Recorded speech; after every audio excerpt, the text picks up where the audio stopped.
Hello, ako po pala si Madam P at ito yung reading natin for the sign of collectives. Collective to, wala tayong specific zodiac sign. Ang importante yung pinaka-reading kung makarelate ka, makaresonate ka, maaaring ang reading na ito ay para sa'yo. Pero kung hindi, okay lang yon, may mga next readings pa naman tayo or i-check mo na lang dyan yung ating mga videos sa ating channel, no? To check yung ibang videos, maaaring yun yung mag-resonate sa'yo kung hindi ka makaresonate sa reading na ito. By the way, pagpasensyahan mo na medyo maingay sa akin background. Medyo nandito ako sa public place, no? Medyo maingay.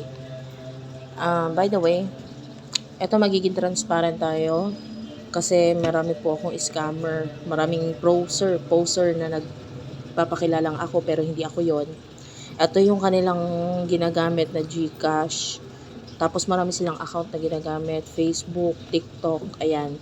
Huwag po kayong magpapaloko sa kanila. Ito lang po yung aming GCash na ginagamit. Ayan. And pwede ka mag-inquire ng personal reading, virgophilippines@gmail.com or kaya doon sa aming Facebook page, Madam P. Or sa aming TikTok, Unipri, UNIPRI. Yan yung aming TikTok. At yung aming Instagram, Madam Unicorn P. So, yan yung aming Facebook, Instagram account. And of course, dun sa aming Gmail, virgophilippines@gmail.com. Feel free na mag-comment dyan sa baba. Ma-appreciate ko lahat ng likes, comments, and share. So, this is for collectives. Take only what resonates. Let's start your reading. Shuffle ko lang ng konti pa ito. Mag-comment ka naman dyan sa baba. Kahit heart lang, smileys, malaking bagay yun sa akin. Pagpasensyahan mo na wala akong stand na available. This is the only stand I have. Nakapatong siya dito sa table which is masyadong magalaw pag nagsha-shuffle ako. So, pagpasensyahan mo na lang din. What do we have here for the sign of collectives? For the sign of collectives, please. For the sign of collectives. Okay, you do have here the Queen of Cups and the Lovers. Cancer, Scorpio, Pisces, Gemini energy with the Lovers. Okay, so I can see a lot of love here pagdating sa connection relationship. Pero ngayon kasi, medyo balance. Nakikita natin, you love your partner, pero at the same time, with the Empress, minamahal mo din yung sarili mo. Maybe bago ka maging ganito with the Chariot, marami kang na-experience eh. I don't know if this relationship or connection is nakatago or hidden, or bago siya malagay sa marami nakakaalam, pwedeng itinago muna siya, so pwede rin ganon. But this connection, nakikita natin na ngayon, mas binubuo mo kasi ngayon yung pangarap mo, yung mga gusto mong mangyari, and also you're focusing on your goals. I really do love your energy. I feel like marami ang naiinggit sa connection sa relationship, or there's someone here na parang lumalabas siya as I don't know, parang love triangle or maybe an admirer na nakatingin dito sa connection ninyong dalawa. And pwedeng yung iba hindi mo alam yon na may person na sa connection ninyo ay may isa pang nakamasid or nakatingin or na, I don't know which side, if you or your partner, pero there's someone in the picture na parang gusto niya rin ng pagpansin mula dun sa kanyang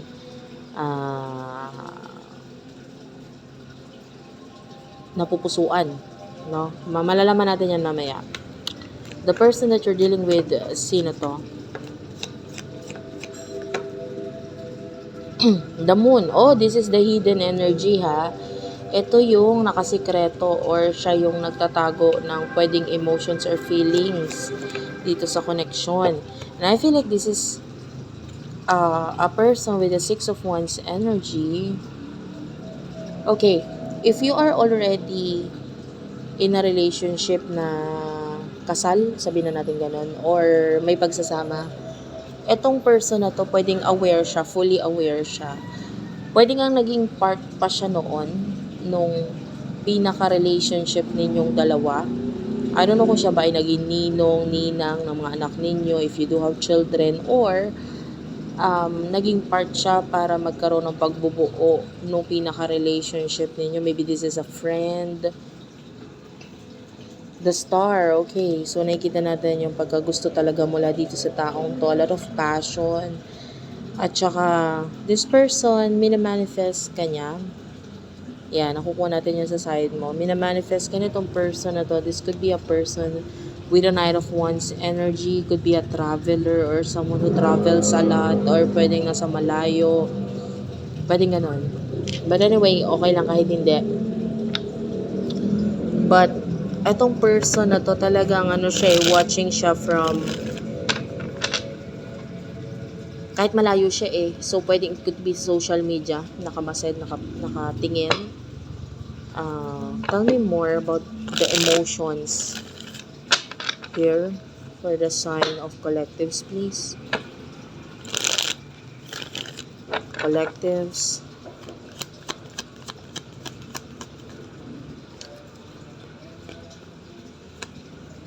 Three of Pentacles. The Six of Swords. Okay. For what I can see here, pagdating sa connection with this person, naka-move on ka na. Kaya nagpo-focus ka ngayon dito sa growth mo Pwede may mga ibang tao pang involved. Regarding dun sa growth mo na parang ina-aware or alam nila yung mga bagay na plano mo or gusto mong mangyari. And they're helping you na matuloy yung mga plano or mga gusto mong mangyari dito. And I see that you are someone na parang very focused, no? Talaga sa pag-accomplish ng mga goals na yan. And at the same time, I feel like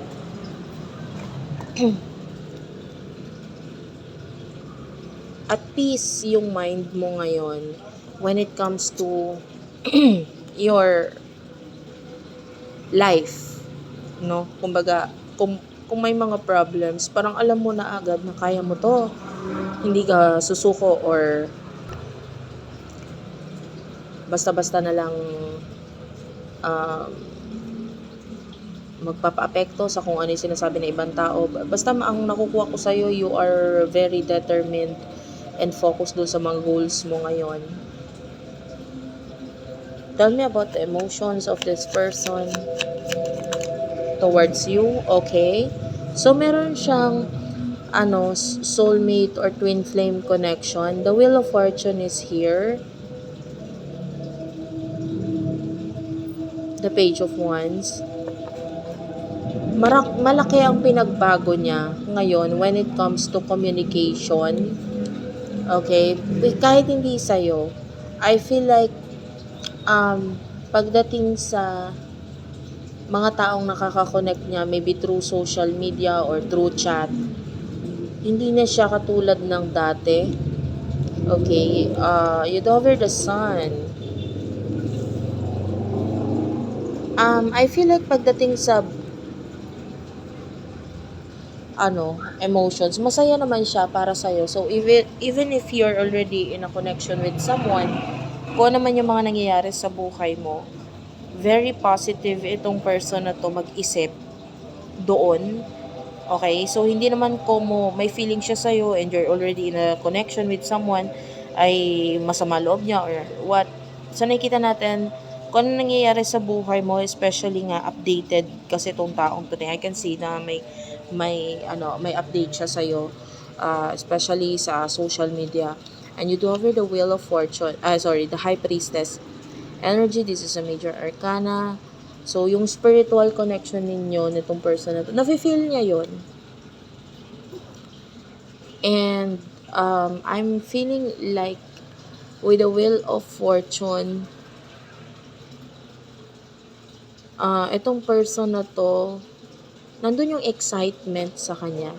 Whenever there's Ace of Pentacles or may mga bagong nababalitaan siya sa'yo, which is maganda, nandun yung excitement Yung iba sa inyo, kada may bago kang post, bago kang story, or bago kang upload, excited siya to hear, to see, to watch, or to read kung ito ay post, ano?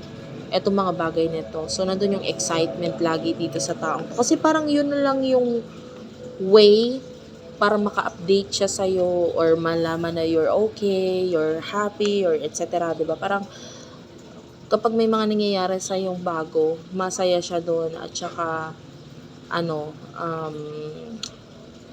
siya, na e-excite siya lalo na malaman or makita yung mga kaganapan or nangyayari sa'yo. What will happen in the future? I mean, I want to know more about sa emotions nitong taong to. Kasi may kulang yung alam mo ito, this could be a twin flame connection. For some of you, may moon and sun na nagpakita dito sa reading, which is like a twin flame, yin and yang energy. So, yeah. Ano pang emotions itong person na ito? Tell me more about the emotions. Ayan na, talagang tagong-tago. O, the Four of Pentacles is here. Sobrang tago yung emotions niya. Hindi lang sa'yo, pati sa mga tao sa paligid niya. You cover the Strength card. O, talagang nagmamatigas. The Strength card is the energy of parang hard yung ipinapakita niya on the outside. Pero deep inside, there's a lot of soft energy sa feelings na nararamdaman niya sa'yo. Sobrang hindi niya talaga pinapakita at hindi niya para i-share, no? Basta masaya na siya sa kung ano yung nangyayari sa. Kasi I feel like wala naman din siyang chance or hindi naman niya para sabihin kasi nga of course regarding sa situation mo, alangan naman bigla siyang magpaka-immature at bigla na lang sabihin yung mga kung ano man nararamdaman niya sa'yo. Hindi siya ganon. Tipong ito yung masasabi nating unconditional love. 'Di ba? Kasi kapag meron tayong unconditional love, hindi na natin iniisip yung pang sarili nating pang sarili nating nararamdaman or mas more on kung masaya ka, masaya na rin ako para sa'yo. Kasi ganun kita kamahal, parang ganun. Parang tipong, kung ano makakabuti sa'yo, yun na lang din. Doon na lang din ako.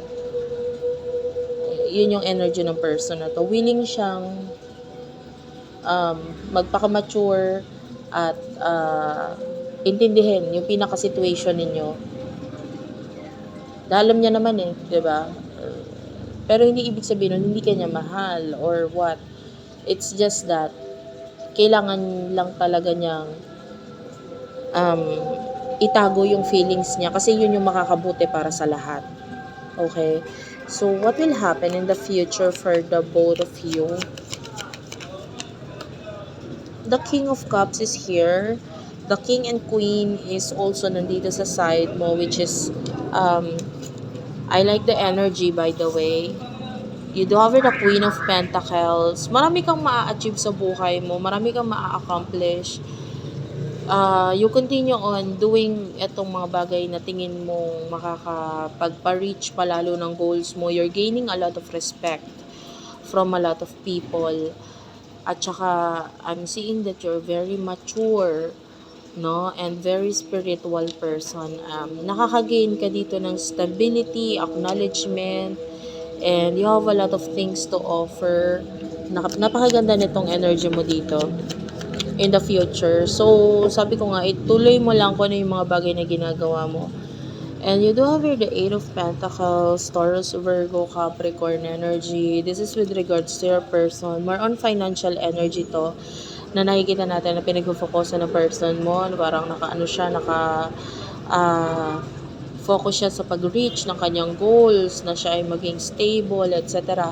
The Nine of Wands is here. Aries, Leo, Sagittarius energy. There's boundaries pagdating sa connection ninyo. And ito yung medyo masakit para sa person na to. Like, naiintindihan niya or na-accept niya yung mga pangyayari, diba? Pero nandun yung, ang masakit lang sa kanya is may boundaries. Maybe there are times na gusto niyang makipag-communicate. Pero, hindi niya magawa yon with the Empress. Like, nandun yung paghanga, pagkaakit niya sa'yo, no? Naaakit siya sa mga bagay na ginagawa mo. Pero, eto, wala siyang magawa regarding doon.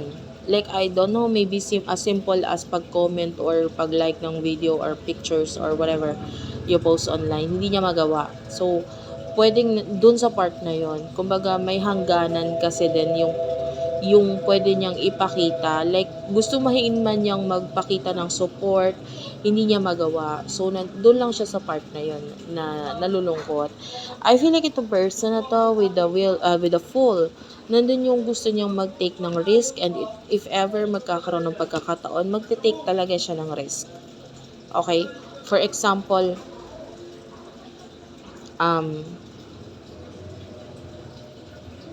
nagkaroon ng hindi magandang connection between you and the other person na kakonect mo, no? Nandyan siya. Like, andyan ako, I will take the risk, and kung possible. Pero kasi nga, hindi possible. But if there's a chance with the Three of Swords energy, magte-take ng risk tong person na to. Makikipagtulungan siya, Six of Pentacles. Basta magkaroon ng ending between you and the other person. Pero hanggat wala, andun lang siya sa pedestal, kung tawagin. And, yeah.